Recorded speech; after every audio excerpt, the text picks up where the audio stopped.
DD किसान, बदलते भारत की शान।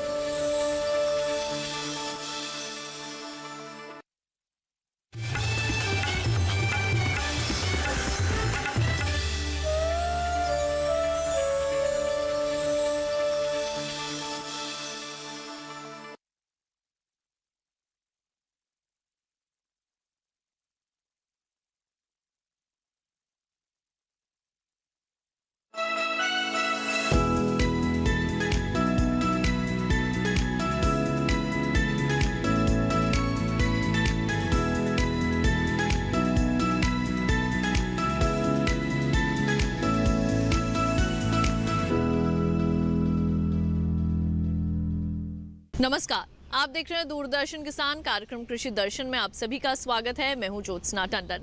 कृषि दर्शन एक ऐसा कार्यक्रम है जिसमें हम आपको कृषि जगत से जुड़ी तमाम जानकारियां देते हैं अपने 3 सेगमेंट्स के जरिए, जो कि हैं विज्ञान और किसान, कृषि स्टार्टअप और फार्मिंग इंडिया।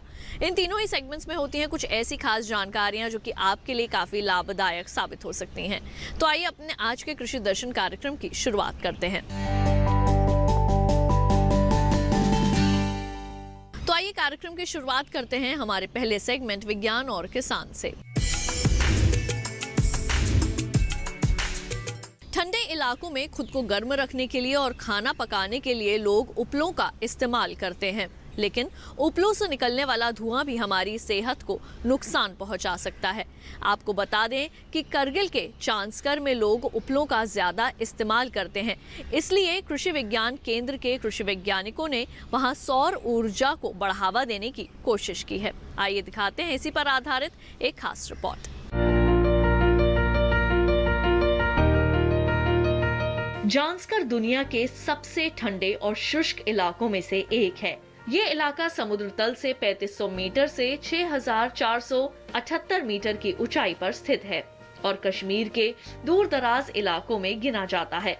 यहाँ के लोगों की असल परेशानी सर्दियों में शुरू होती है, जब तापमान गिरकर -30 डिग्री तक पहुँच जाता है। कड़ाके की सर्दियों में खाद्य पदार्थों को पकाना, पानी उबालना और जगह को गर्म करना बहुत मुश्किल है। खासकर दिसंबर से फरवरी के बीच न कोई रसोई गैस काम आती है और न ही बिजली। ऐसे में जानवरों का गोबर किसी वरदान से कम नहीं। समस्या ये है कि ज्यादा इस्तेमाल की वजह से सर्दियों के दौरान गोबर की कमी पड़ जाती है और महिलाओं को गोबर इकट्ठा करने के लिए जगह जगह भटकना पड़ता है। दूसरी ओर उपलों से निकलने वाला धुआं घर को प्रदूषित कर देता है, जो स्वास्थ्य पर गंभीर असर डालता है। इसके अलावा जो गोबर खाद के रूप में इस्तेमाल हो सकता था, वो जलाने में काम आ रहा है।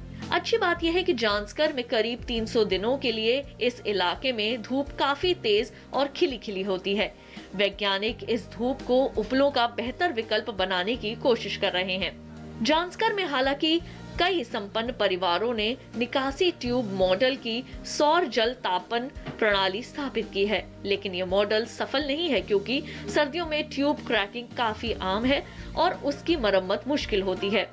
स्कूसेट कश्मीर कृषि विज्ञान केंद्र के बैकस्टॉपिंग की मदद से पानी और जगह को गर्म रखने के लिए उन्नत किस्म के पैनल तैयार करने की कोशिश की है। ये पैनल स्थानीय सामग्री से बने हैं और घरों में उपलब्ध लकड़ी के फ्रेम पर गढ़ जाते हैं। इसमें प्रयुक्त की जाने वाली दूसरी सामग्री के रूप में जस्ती लोहा यानी जीआई शीट को अवशोषक के रूप में इस्तेमाल किया जाता है और 2 छोरों पर पानी के लिए इनलेट और आउटलेट कनेक्शन के साथ जीआई पाइप या एल्यूमीनियम मिश्रित धातु के कॉइल लगाए गए हैं। ज्यादा से ज्यादा धूप पड़ने के लिए दक्षिण की ओर छत के शीर्ष पर 45 डिग्री के कोण में पैनल को स्थापित किया गया है। पैनल की कॉइल 18 लीटर पानी थामे रखती है और इसे 30 से 45 मिनट में 70 से 80 डिग्री सेल्सियस तक गर्म कर देती है। ये प्रणाली गर्म पानी की गुणवत्ता में सुधार के साथ साथ उसे पीने योग्य भी बनाती है। इसे खाना पकाने के लिए भी इस्तेमाल किया जा सकता है। इस तकनीक के परीक्षण से पता चला कि कम लागत वाले सौर पैनलों ने 35 मिनट में 120 लीटर ठंडे पानी को उबाल दिया। इसके अलावा इन पैनलों से कमरों को भी गर्म किया जाता है। स्थानीय रूप से उपलब्ध सामग्री से बने होने के कारण ये सौर पैनल किफायती हैं और कारीगर इन्हें आसानी से बना देते हैं। इसलिए कृषि विज्ञान केंद्र ने स्थानीय कारीगरों को इन्हें बनाने का प्रशिक्षण भी दिया है। क्षेत्र में आदिवासी समुदाय से अच्छा फीडबैक मिलने के बाद 158 घरों में इन सौर हीटरों की स्थापना का नेतृत्व किया गया। प्रौद्योगिकी के लाभ और उपयोगिता की वजह से कृषि विज्ञान केंद्र न सिर्फ जांस्कर घाटी बल्कि दूसरे हिस्सों में भी इस तकनीक के डिजाइन और विकास को प्रदर्शित करने के लिए तैयार है। तो अभी आपने देखा सेगमेंट विज्ञान और किसान। आइए कार्यक्रम कृषि दर्शन में बढ़ते हैं आगे और अब जानते हैं कि इस बार आपके लिए कृषि कैलेंडर में क्या कुछ खास जानकारियां हम लेकर आए हैं। इस माह किसान भाई प्याज की फसल में हल्की सिंचाई का कार्य कर लें। ध्यान रखें कि इस दौरान फसल में उर्वरक न दें, इससे प्याज की गांठ की वृद्धि रुक जाएगी। इसी के साथ प्याज की फसल में थ्रिप्स के आक्रमण की निगरानी करते रहें। फसल में थ्रिप्स कीट की संख्या अधिक पाए जाने पर उचित कीटनाशकों का छिड़काव करें। ध्यान रखें कि कीटनाशकों का छिड़काव आसमान साफ होने पर ही करें। इसी के साथ कार्यक्रम कृषि दर्शन में वक्त हो चला है एक छोटे से ब्रेक का। जल्द लौटेंगे वापस अन्य जानकारियों के साथ। आप देखते रहिए दूरदर्शन किसान।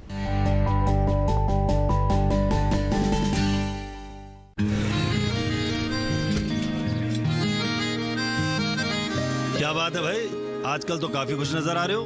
क्यों ना हो, अब मैं ऑर्गेनिक खेती जो कर रहा हूँ ये पूरा प्राकृतिक है, ऑर्गेनिक है। इसमें हमारे खेत, हमारी फसल और हमारी जेब सब फायदे में होते हैं और इसमें लागत भी कम है। जी हाँ, आप भी ऑर्गेनिक खाद का प्रयोग करें, अपनी फसल और मिट्टी को तंदुरुस्त बनाएं और आपकी आमदनी में इजाफा करें। अधिक जानकारी के लिए किसान call centre toll free number 1800-180-1551 पर कॉल करें और लॉग ऑन करें kisan.gov.in और farmer.gov.in। कृषि और किसान कल्याण मंत्रालय द्वारा किसान हित में जारी।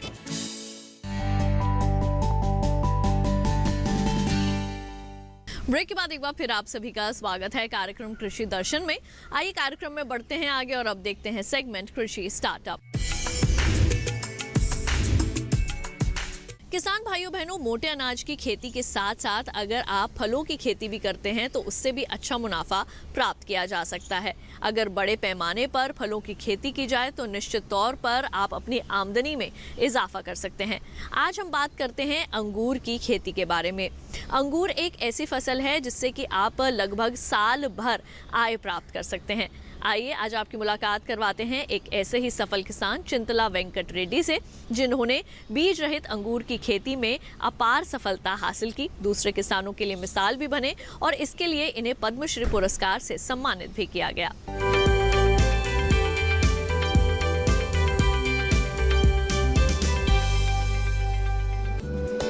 Chintala Venkat Reddy national seed corporation और Andhra Pradesh state seed development corporation को पिछले 10 वर्षों से लगातार नए बीज दे रहे हैं। रेड्डी तेलंगाना के कुंदपल्ली में अंगूर की खेती करते हैं। इन्होंने आलवाल में अपना रिसर्च सेंटर बना रखा है, जहां वो काले अंगूर की खेती करते हैं और रोजाना कई किसानों को बेहतर जैविक खेती के लिए जागरूक भी करते हैं। विज्ञान और नई तकनीक की मदद से 1 हेक्टेयर में 105 टन अनब शाही और इतने ही क्षेत्र में 84 टन बीज रहित अंगूर की पैदावार करने वाले रेड्डी की गिनती अपने जिले के पहले आधुनिक किसान के रूप में भी होती है। चिंतला वेंकट रेड्डी का जन्म 22 दिसंबर 1950 में सिकंदराबाद के आलवाल में एक किसान परिवार सत्यम्मा और मुथ्यम रेड्डी के घर हुआ था। वो 3 भाइयों और 3 बहनों में दूसरे नंबर पर हैं। उन्होंने सिकंदराबाद के पास जैविक विज्ञान में अपना PUC अंग्रेजी माध्यम में पास किया। उनके बड़े भाई सी शंकर रेड्डी एक किसान थे। वेंकट रेड्डी ने 12वीं के बाद अपनी शिक्षा बंद कर दी और कृषि के क्षेत्र में काम करना शुरू कर दिया। पिता का साथ देते देते उनमें एक गहरी रुचि विकसित हो गई और वो एक प्रगतिशील और साधन संपन्न कृषक बन गए। 1979-80 में उन्होंने अंगूर की खेती में प्रवेश किया। अपने अग्रणी कार्य के लिए उन्हें राज्य में कई बार एक मॉडल किसान से सम्मानित किया गया। उन्होंने अपनी SM तकनीकों का प्रदर्शन किया जब 2001 में संयुक्त राज्य अमेरिका के राष्ट्रपति बिल क्लिंटन और 2006 में जॉर्ज W बुश ने हैदराबाद का दौरा किया। उन्होंने दोनों राष्ट्रपतियों को काले बीज रहित अंगूर भेंट किए थे। जिस प्रकार जैविक तरीके से अंगूर की खेती कर पद्मश्री पुरस्कार सम्मानित चिंतला वेंकट ने खेती के क्षेत्र में नई सोच लाकर क्रांति लाई। इससे उन्होंने कृषि की दिशा में ऐसी सोच लाकर प्रगतिशील किसान के लिए आने वाले समय में मोटे अनाजों से हटकर जैविक विधि द्वारा फलों की खेती के लिए प्रोत्साहित किया है। तो अभी आपने देखा सेगमेंट कृषि स्टार्टअप। इसके साथ ही कार्यक्रम कृषि दर्शन में वक्त हो चला है एक और छोटे से ब्रेक का। जल्द लौटेंगे वापस अपने अगले सेगमेंट फार्मिंग इंडिया के साथ। आप देखते रहिए दूरदर्शन किसान।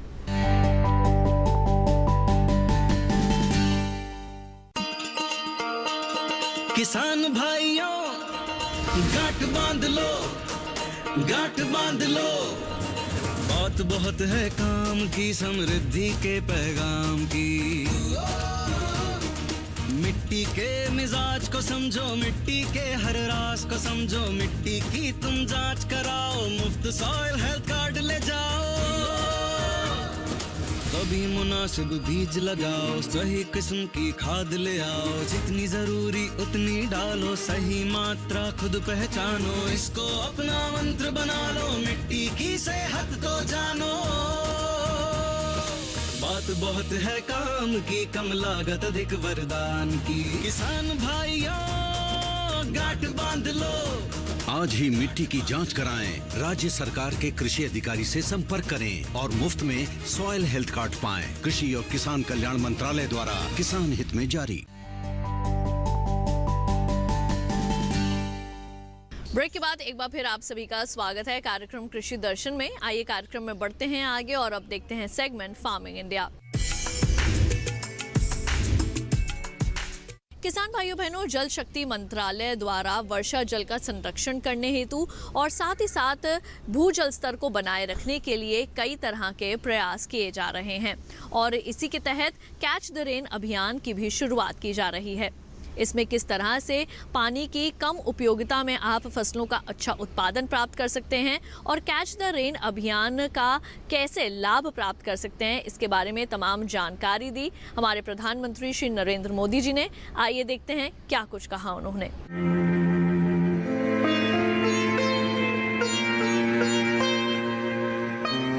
वर्षा जल संरक्षण और सूखाग्रस्त इलाकों में पेयजल आपूर्ति के लक्ष्य के साथ प्रधानमंत्री नरेंद्र मोदी ने विश्व जल दिवस कैच द रेन कार्यक्रम का शुभारंभ किया।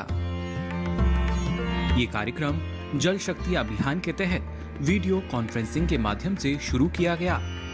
आपको बता दें कि जल शक्ति अभियान देश भर के ग्रामीण और शहरी क्षेत्रों में एक साथ कैच द रेन, जहां भी जब भी संभव हो वर्षा का जल संग्रह करें शीर्षक के साथ चलाया जा रहा है। इस अभियान के तहत मानसून की बारिश की शुरुआत से पहले से लेकर इसकी समाप्ति के बीच यानी 30 मार्च 2021 से 30 नवंबर 2021 के बीच वर्षा जल संचयन का कार्यान्वयन किया जाएगा। साथ ही जमीनी स्तर पर जल संरक्षण में जन भागीदारी के लिए इस अभियान को जन आंदोलन के रूप में शुरू किया जा रहा है, जिसका उद्देश्य जल के समुचित संग्रह को सुनिश्चित करने के लिए इससे संबंधित सभी हितधारकों को सक्रिय करना है, ताकि वे अपने अपने क्षेत्रों के मौसम और भूगर्भीय संरचना के हिसाब से वर्षा जल संरक्षण के लिए आवश्यक निर्माण कार्य कर सकें। इस कार्यक्रम के बाद जल और जल संरक्षण से जुड़े विभिन्न विषयों पर विचार करने के लिए देश के लगभग सभी जिलों की ग्राम पंचायतों में ग्राम सभाओं का आयोजन किया जाएगा, जहां जल संरक्षण के लिए ग्राम सभाएं जल शपथ भी लेंगी। वर्षा जल संरक्षण के लिए जल भागीदारी को प्रोत्साहित करते हुए प्रधानमंत्री मोदी ने देश को संबोधित किया। हमारे गांव के जो लीडर हैं वो प्रकृति के लिए, पानी के लिए, वहां की जन सुखाकारी के लिए कैसे एक साधक की तरह साधना कर रहे हैं, सबको जोड़ करके आगे बढ़ रहे हैं। मुझे उन सब की बातें सुन करके एक नई प्रेरणा मिली, नई ऊर्जा मिली और कुछ नए आइडियाज भी मिले। मुझे विश्वास है कि हमारे इन प्रतिनिधियों से आज जो बातें हुई हैं, जिन जिन लोगों ने सुनी होगी, हर किसी को कुछ न कुछ सीखने को मिला होगा। मुझे भी सीखने को मिला है, हमारे अधिकारियों को भी सीखने के लिए मिला है, जनता जनार्दन को भी सीखने के लिए मिलेगा। मुझे खुशी है कि जल शक्ति के प्रति जागरूकता बढ़ रही है, प्रयास भी बढ़ रहे हैं। आज इंटरनेशनल वाटर डे पूरी दुनिया आज ये जल के महत्व को उजागर करने के लिए इंटरनेशनल वाटर डे मना रहा है। इस अवसर पर हम दो महत्वपूर्ण कार्य के लिए जुटे हैं। आज एक ऐसे अभियान का शुरुआत हो रही है जिसको मैंने मेरे मन की बात में भी कहा था, लेकिन आज दुनिया के सामने एक उदाहरण मिले इसलिए, और भारत में पानी की समस्या का समाधान हो इसलिए, catch the rain, catch the rain की शुरुआत के साथ ही केन बेतवा लिंक नहर के लिए भी बहुत बड़ा कदम उठाया गया है। भाई और बहनों, हमें वर्तमान की स्थिति को बदलना भी है और भविष्य के संकटों का अभी से समाधान भी तलाशना है। इसलिए हमारी सरकार ने वाटर गवर्नेंस को अपनी नीतियां और निर्णयों में प्राथमिकता पर रखा है। बीते 6 साल में इस दिशा में अनेक कदम उठाए गए हैं। प्रधानमंत्री कृषि सिंचाई योजना हो या हर खेत को पानी अभियान हो, पर ड्रॉप मोर क्रॉप इसका अभियान हो, या नमामि गंगे मिशन, जल जीवन मिशन या अटल भूजल योजना, सभी पर तेजी से काम हो रहा है। साथियों, इन प्रयासों के बीच ये भी चिंता का विषय है कि हमारे देश में वर्षा का अधिकांश जल बर्बाद हो जाता है। भारत वर्षा जल का जितना बेहतर प्रबंधन करेगा, उतना ही ग्राउंड वाटर पर देश की निर्भरता कम होगी। और इसलिए कैच द रेन जैसे अभियान चलाए जाने और सफल होने बहुत जरूरी है। इस बार जल शक्ति अभियान में विशेष ये भी है कि इसमें शहरी और ग्रामीण क्षेत्र दोनों को शामिल किया जा रहा है। मॉनसून आने में अभी कुछ हफ्तों का समय है, इसलिए इसके लिए हमें अभी से पानी को बचाने की तैयारी जोरों पर करनी है। हमारी तैयारियों में कमी नहीं रहनी चाहिए। मॉनसून के आने से पहले ही टैंक्स की, तालाबों की सफाई हो, कुओं की सफाई हो, मिट्टी निकालना हो तो वो काम हो जाए, पानी संग्रह की उनकी क्षमता बढ़ाना है, वर्षा जल बहकर आने में उसके रास्ते में कहीं रुकावटें न हो तो उसको हटाना है। इस तरह के तमाम कार्यों के लिए हमें पूरी शक्ति लगानी है। आप सभी पंचायती राज के साथी भली भांति जानते हैं कि इस पूरे प्रोग्राम को गांव ही संभाल रहे हैं, गांव ही चला रहे हैं। विशेषकर मैंने पहले कहा उसी प्रकार से हमारी महिलाओं के नेतृत्व में इसको आगे बढ़ाइए। आप देखिए परिणाम मिलना शुरू हो जाएगा। मैं फिर एक बार आज विश्व जल दिवस पर, वर्ल्ड वाटर डे पर पानी को लेकर के इस जागरूकता अभियान को, और जिन सरपंचों ने जिन्होंने धरती पे काम किया है, जिन नौजवानों ने धरती पर पानी के लिए अपना मिशन बनाया है, ऐसे अनेकों लोग हैं। आज तो मुझे 5 लोगों से बात करने का मौका मिला, लेकिन हिंदुस्तान के कोने कोने में ऐसे लोग हैं।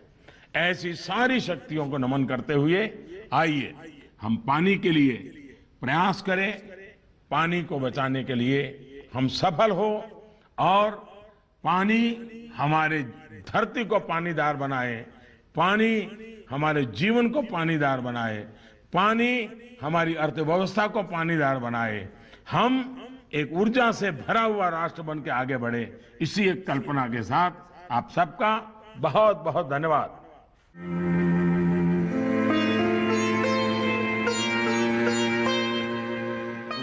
चलिए अब जानते हैं जल शक्ति अभियान के अपर सचिव ने क्या कुछ कहा जल संरक्षण को लेकर और साथ ही साथ कैच द रेन अभियान को लेकर। अनेक ऐसे हम ग्रामीण क्षेत्र देखते हैं, बहुत से ऐसे गांव हैं जहां पर भूजल नीचे जाने के वजह से उनके पीने की पानी की बहुत बड़ी किल्लत हो जाता है, समस्याएं हैं। तो सर इसके लिए आप क्या कर रहे हैं? देखो, पीने के पानी क्यों कम होते जा रहे हैं? क्योंकि कृषि के लिए ज़्यादा वाटर ड्रॉ करता है।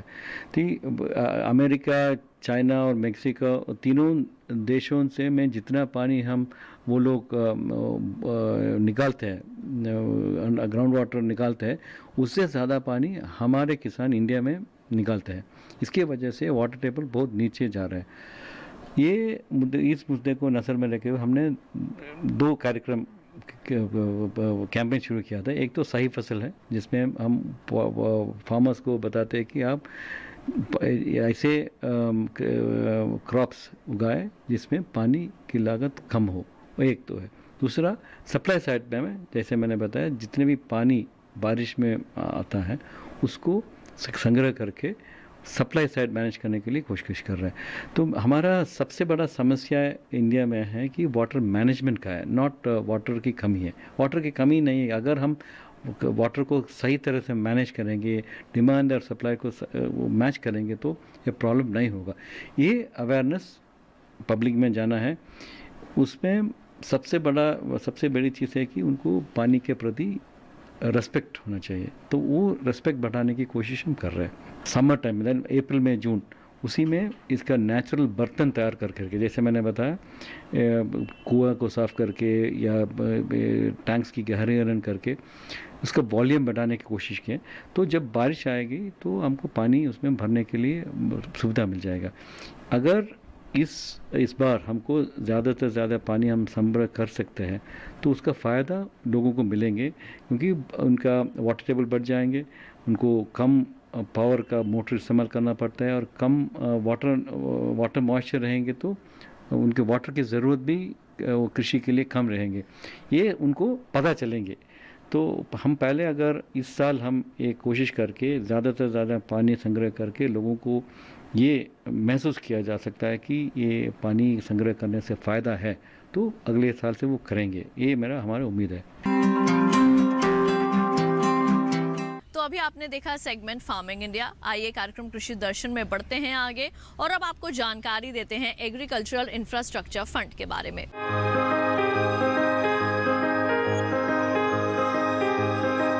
कृषि क्षेत्र को बेहतर बनाने के लिए अवसंरचना यानी बुनियादी ढांचा बहुत ही महत्वपूर्ण है। सरकार कटाई उपरांत प्रबंधन तंत्र को मजबूत कर रही है। इसके लिए लॉकडाउन के दौरान वित्त मंत्री ने 1 लाख करोड़ रुपए के कृषि अवसंरचना कोष का ऐलान किया था। ये रकम बैंकों और वित्तीय संस्थानों के माध्यम से ऋण के तौर पर दी जानी है। आम किसानों के अलावा प्राथमिक कृषि ऋण सोसाइटी, विपणन सहकारिता सोसाइटी, कृषि उत्पादक संगठन, स्वयं सहायता समूह, बहुउद्देशीय सहकारिता सोसाइटी, कृषि उद्यम और स्टार्टअप इसके माध्यम से ऋण ले सकते हैं। 2 करोड़ तक के कर्ज पर ब्याज में 3% तक की छूट का प्रावधान किया गया है। ये योजना फिलहाल 10 साल के लिए है, यानी 2020-21 से 2029-30 तक। 1 लाख करोड़ की रकम 4 साल में जारी की जाएगी। पहले साल 10,000 करोड़ रुपए और फिर अगले 3 वित्तीय वर्षों में 30-30 हजार करोड़। भारत की 58% जनसंख्या की रोजी रोटी का दारोमदार कृषि और उससे जुड़े व्यवसायों पर है। ज्यादातर किसानों की सालाना आय बहुत कम है। कटाई उपरांत सही बुनियादी ढांचा न होने की वजह से 15 से 20% उपज बर्बाद हो जाती है, जबकि दूसरे देशों में यह आंकड़ा 5 से 15% है। कृषि अवसंरचना कोष का उद्देश्य ऐसे ढांचे का विकास करना है जिसमें किसान अपनी उपज बिना बिचौलिए के सीधे बेच सके और कटाई के उपरांत उनकी फसल में बर्बादी भी कम हो। इससे निश्चित तौर पर उनकी आमदनी बढ़ेगी।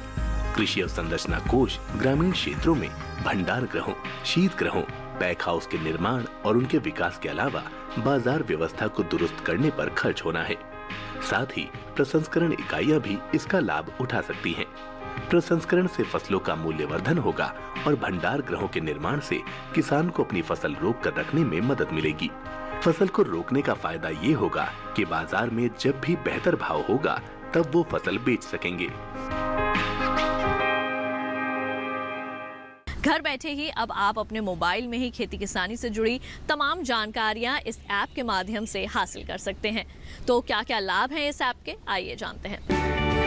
ई-नैम मोबाइल ऐप भारत सरकार द्वारा प्रवर्तित एक Akhil Bharatiya electronic trading portal है जो कृषि जिन्सों के लिए एकीकृत राष्ट्रीय बाजार बनाने के लिए मौजूदा मंडियों का नेटवर्क प्रदान करता है। इसका उद्देश्य व्यापारियों द्वारा दूरस्थ बोली लगाना और किसानों तक पहुंच के साथ साथ उनके स्मार्टफोन पर किसानों और अन्य हितधारकों के लिए संबंधित जानकारी पहुंचाना है।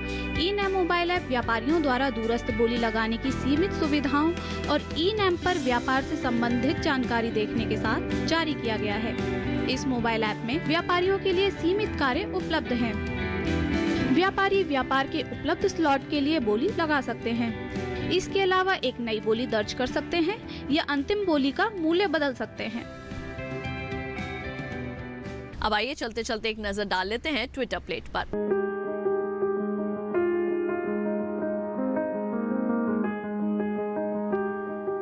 तो किसान भाइयों बहनों, आज के कृषि दर्शन कार्यक्रम के इस अंक में बस इतना ही।